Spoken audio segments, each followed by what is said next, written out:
Hey, good morning, everyone. Happy Wednesday morning to you. Welcome back to Morning Musings. My name is Don K. Preston. I'm the president of Preterist Research Institute of Ardmore, Oklahoma. Hey, be watching. It's just around the corner now. Preterist Pilgrim Weekend is coming up July 15th through the 17th. We will not be live streaming. However, all of the videos from each of the speakers are going to be posted on YouTube as well as available through Facebook. We'll be posting the links. Pardon me. And you'll be able to watch them anytime that you wish.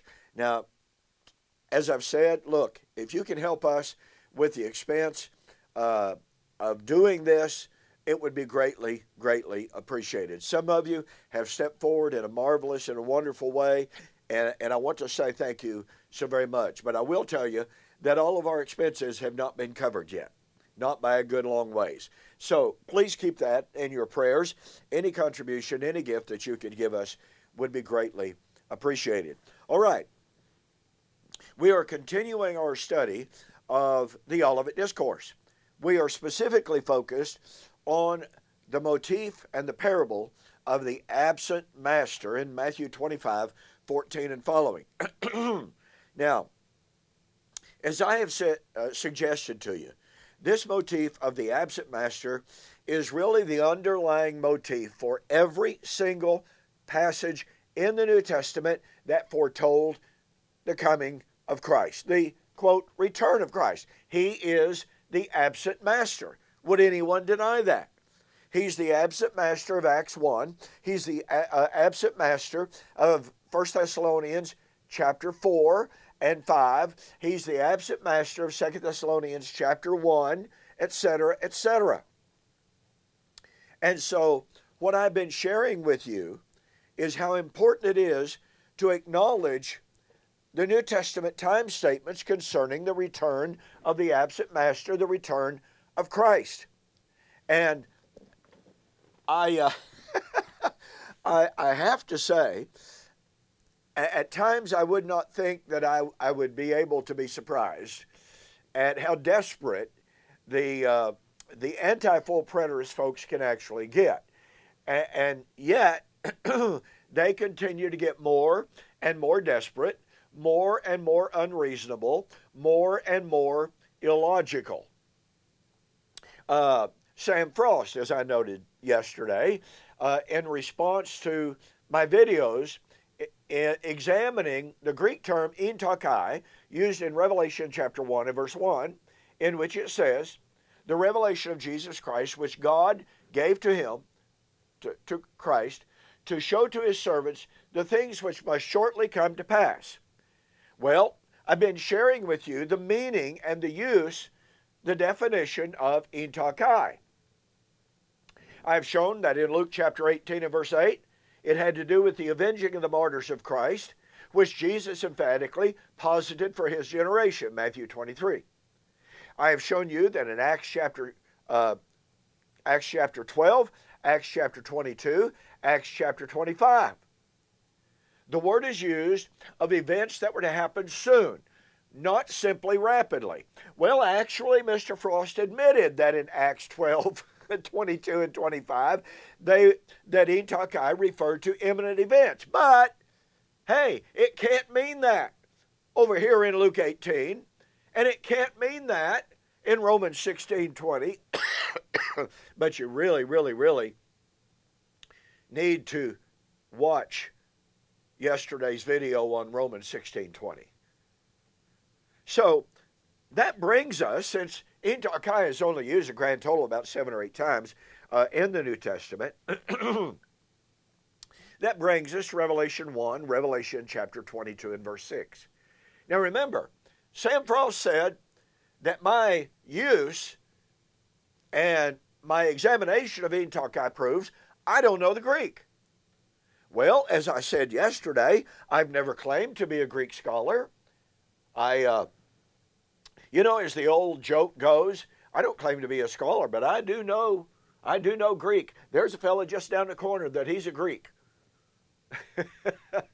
So that's being a little bit facetious. But again, I make no personal claim personally to being a Greek scholar. But I can read the Greek scholars, men whose scholarship of the Greek far, far, far outstrips and exceeds that of Mr. Frost and the detractors against covenant eschatology. These are men who are recognized as the best Greek scholars in the world.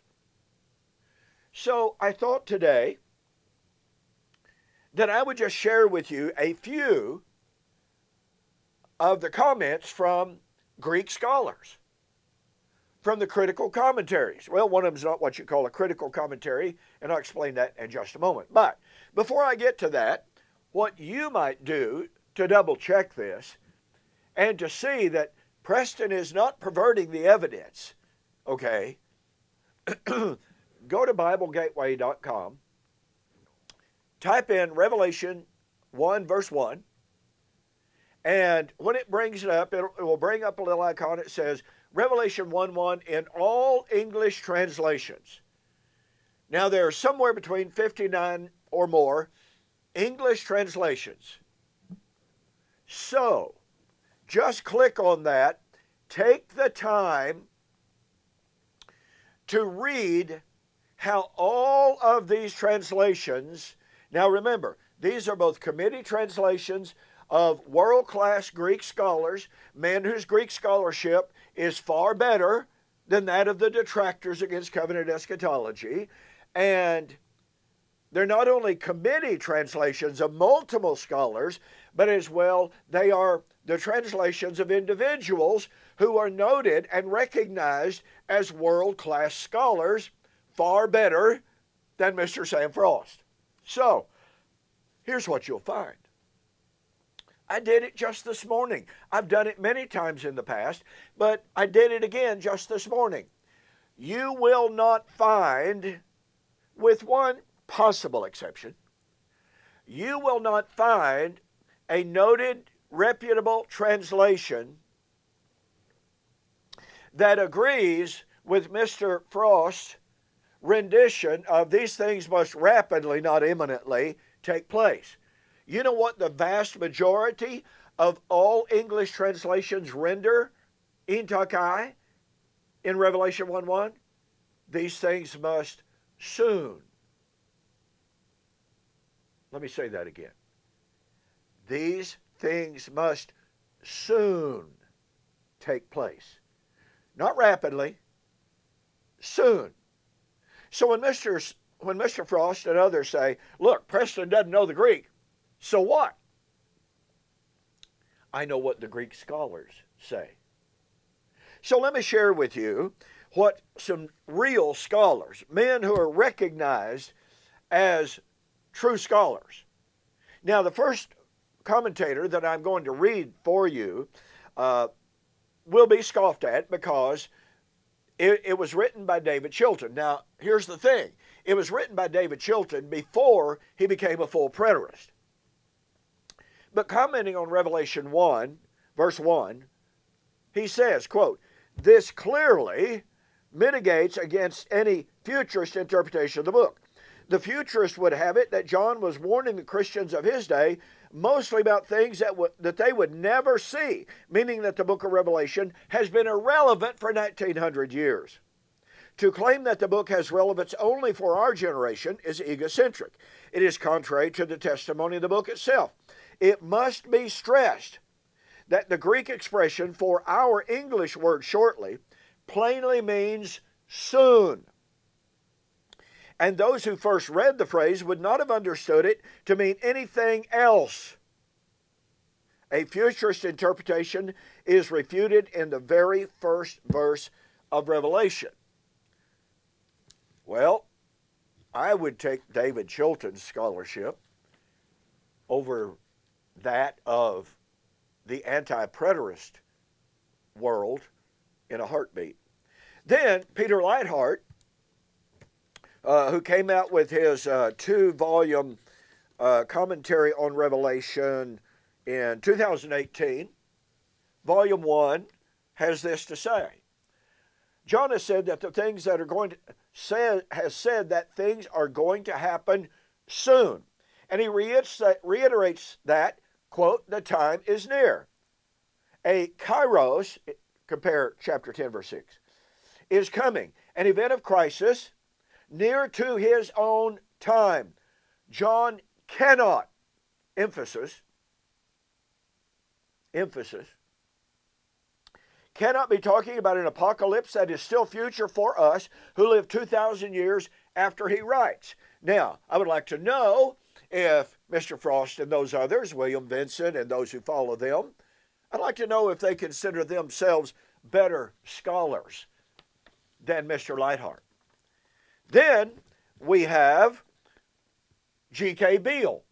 G.K. Beale is recognized by virtually everyone as one of the finest Greek scholars in the world. Now listen to me. I have had men say, when I've cited the Greek scholarship on the definition of words, they have said, well, Preston, your problem is that same Greek scholar is a futurist. Listen, folks, that's nothing but a dodge. It's a smokescreen. It's obfuscation and evasion. There is a huge difference between lexicographical definition of words and interpretation. So when men such as G.K. Beale give us the lexicographical, linguistic definitions, it doesn't matter how they later interpret the book. It doesn't matter. Their interpretation violates the very linguistics that they have given us. Now that's sad, but it happens all the time. So what does G.K. Beale, world-renowned Greek scholar, have to say? On page 181 of his commentary on the book of Revelation in the New International Greek Testament Commentary, quote, the significance of this Old Testament background for verse 1, Revelation 1:1, is best understood from examination of the following phrase, Taxei, genesthai, to show what must come to pass, which together with intakai, quickly, is derived from Daniel 2:28. Now, folks, you just really have to catch the power of what Beale is saying, but I don't have time to consider the implications of what he's saying. He said, intakai is a deliberate substitute for ep eschaton ton hemeron, i.e. in the last days, from Daniel chapter 2, verse 28. So Daniel is projecting to the last days. John is saying what Daniel predicted is about to take place. Listen carefully and catch the power of what G.K. Beale says. It connotes, are you listening? Neither the speedy manner in which Daniel's prophecy is to be fulfilled, nor the mere possibility that it could be fulfilled at any time. But it signifies, quote, the definite, imminent time of fulfillment which likely has already begun, unquote. I wonder, do I have to be a Greek scholar to read the Greek scholars? No.